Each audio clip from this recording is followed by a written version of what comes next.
Le générateur est mis à l'abri, l'épicerie vidée de sa marchandise.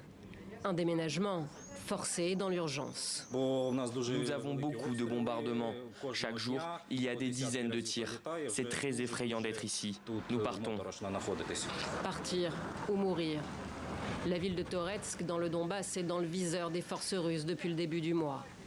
Bourgade paisible de 12 000 âmes avant la guerre, cette cité minière n'est plus qu'un champ de ruines et ses habitants sont poussés à l'exode. Se fournir en eau à la fontaine publique, une corvée est devenue normale pour Galina.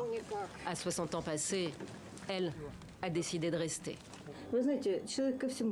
Vous savez, les gens s'habituent à tout, y compris à la guerre. Il me semble que même aujourd'hui, ce n'est pas la chose la plus importante ou la plus terrible. Cette ancienne assistante maternelle refuse surtout de quitter son fils et sa mère. Tous deux reposent dans le cimetière de Toretsk. Vous voyez, c'est le genre de lien qu'il est très difficile de briser.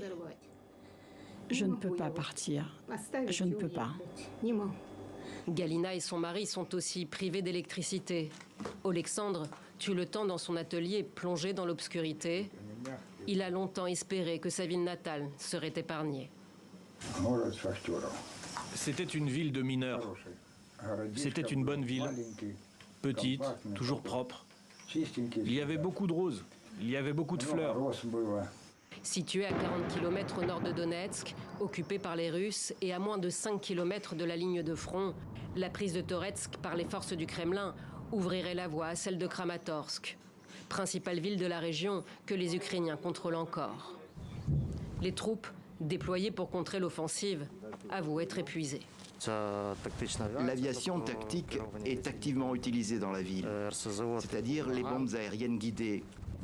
L'ennemi a déjà été repéré dans la ville par petits groupes. La situation est très difficile en général. Et les combats ne sont pas sur le point de s'arrêter. L'armée russe ne relâche pas la pression sur le Donbass.